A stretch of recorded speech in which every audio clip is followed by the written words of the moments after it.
Hello friends, સ્વાગત છે તમારું મારું મોડી ફૂડી કિચનમાં. અને આજે આપણે મારા કિચનમાં બનાવશું કાઠિયાવાડી ખાટા મીઠા ને તીખા બટાટા વડા. તો એના માટે મેં બટેકા બાફી લીધા છે, થોડી વાર માટે ઠંડા કરવા મૂક્યા છે. અને જોડે બનાવીશું આપણે ભરેલા મરચાં, જે બી હશે કાઠિયાવાડી સ્ટાઇલમાં. તો ચાલો બધું શરૂઆત કરીને રેસીપી બી શરૂઆત કરીએ.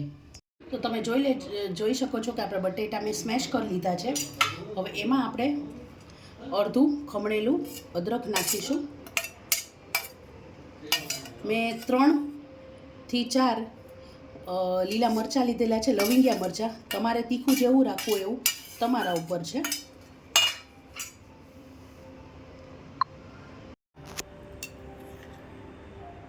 અડધી ચમચી ગરમ મસાલો નાખીશું. 1 ચમચી જેટલો લીંબુનો રસ નાખીશું. હવે આમાં આપણે 2 ચમચી ખાંડ નાખીશું, કારણ કે આ જે બટાટા વડા છે એ ખાટા, તીખા અને મીઠા હોય છે. કલર માટે સેજ હળદર નાખીશું.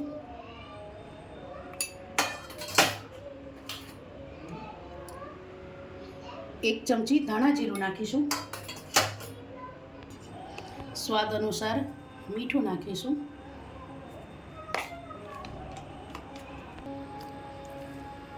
આમાં બહુ બધા આપણે કોથમીરના લીલા મસ્ત પાન નાખીશું.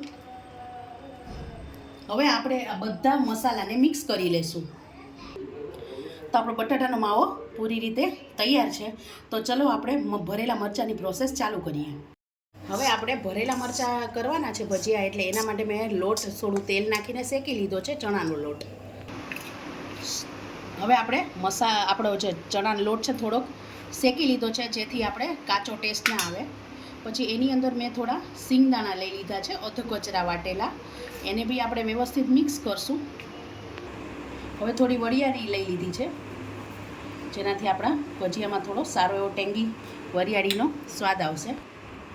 પછી 1.5 ચમચી જેટલો ગરમ મસાલો નાખેલો છે. આપણે થોડી એવી હળદર નાખશું કલર માટે. અને આમાં ધાણા જીરું તમારે વધારે એડ કરવાનું છે, જેથી એનો સારો એવો ધાણા જીરુંનો સ્વાદ આવે. મેં 3 ચમચી ધાણા જીરું નાખેલું છે. 1 નાની ચમચી હિંગ નાખેલું છે. મેં થોડું તીખાસ માટે લાલ મસાલો 1 ચમચી નાખેલો છે. 2 ચમચી ખાંડ નાખી લેશું, થોડું ગળપણ આવવું જોઈએ એટલા માટે. સ્વાદ પ્રમાણે મીઠું. ખટાશ માટે આમચૂર પાવડર 2 નાની ચમચી.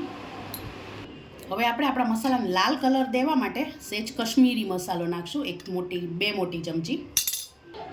હવે આપણે આમાં થોડી કોથમીર નાખશું, એટલે થોડો કોથમીરનો બી સ્વાદ આવે અને આપણો મસાલો બી રંગબેરંગી દેખાય. હવે આપણે આમાં 2 મોટી ચમચી તેલ નાખીશું, જેથી આપણા મસાલાને બાઇન્ડિંગ આવે ને મરચાંમાં ભરી શકાય. હવે તમે જોઈ શકો છો કે આપણો જો આવી રીતે બાઇન્ડિંગ આવવું જોઈએ, કે જેનાથી આપણે મરચાંમાં સહેલાઈથી ભરી શકીએ અને આપણો જે મસાલો છે એકદમ મરચાંમાં એકદમ સ્ટફ્ડ થઈને અંદર રહે. એટલે આપણે તેલમાં નાખ્યું છે. જો હવે આપણે ભજીયા માટે જે આપણો જે બેટર તૈયાર કરવાનું હોય એ બેટર તૈયાર કરશું. આમાં ખાલી આપણે મીઠું નાખશું સ્વાદ અનુસાર. અને મેં 1 ગ્લાસ પાણી લીધું છે, પણ તમે જોઈ શકો છો આપણે કેટલું વપરાય છે, કારણ કે આપણે આપણું બેટર જે છે એ એકદમ પતલું કરવાનું નથી.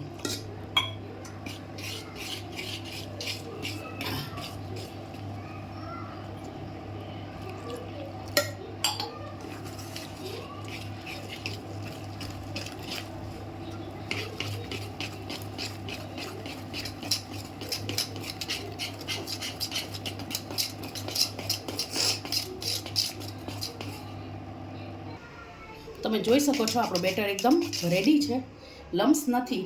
એને આવું પડવું જોઈએ. બહુ પતલું નથી કરવાનું, બહુ જાડું બી નથી રાખવાનું, મીડિયમથી સેજ વધારે રાખવાનું છે. તમે જુઓ છો એકદમ મસ્ત રીતે થઈ ગયું છે. આમાં એક બી લમ્સ નથી દેખાતા. આપણું બેટર આવવું જોઈએ, જેથી આપણા મરચાં અને બટાટા વડાના જે વડા છે એકદમ ડીપ થાય અને કોટ થાય. તમે જોઈ શકો છો કે આપણો સ્ટફિંગવાળો જે મસાલો છે મેં ભરી નાખ્યો છે.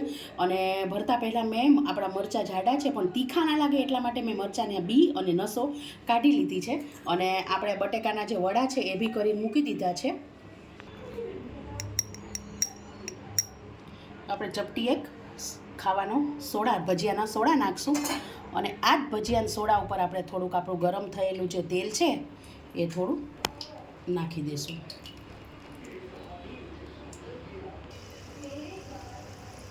હવે તમે જુઓ છો આપણે બટેટા આપણા જે વડા છે એ મેં બેટરમાં કોટ કરી અને આપણા ગરમ તેલમાં નાખી દીધા છે. અને ગેસ થોડો મીડિયમ લો ફ્લેમ ઉપર રાખેલો છે એટલે આપણું જે ચણાને લોટનું જે બેટર છે એ કાચું બી ન રહે અને અંદરથી બી મસ્ત થઈ જાય.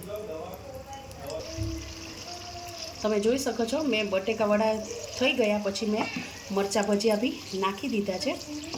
પણ આ થોડા ધીરા આંચે રાખવાના એટલે થોડી આપણી મરચાંની અંદરની જે સ્કીન છે એ થોડી કાચી ના રહે. તો તમે જોઈ શકો છો ડુંગળી, ખજૂર આમલીની ચટણી, આપણા સ્ટફ્ડ મરચાં અને બટાટા વડા આપણા રેડી છે. તો તમે બનાવો અને મને જણાવો કે રેસીપી કેવી લાગી તમને. અને કમેન્ટ, અને જો મારો વિડીયો ગમે તો કમેન્ટ, લાઈક અને શેર કરજો.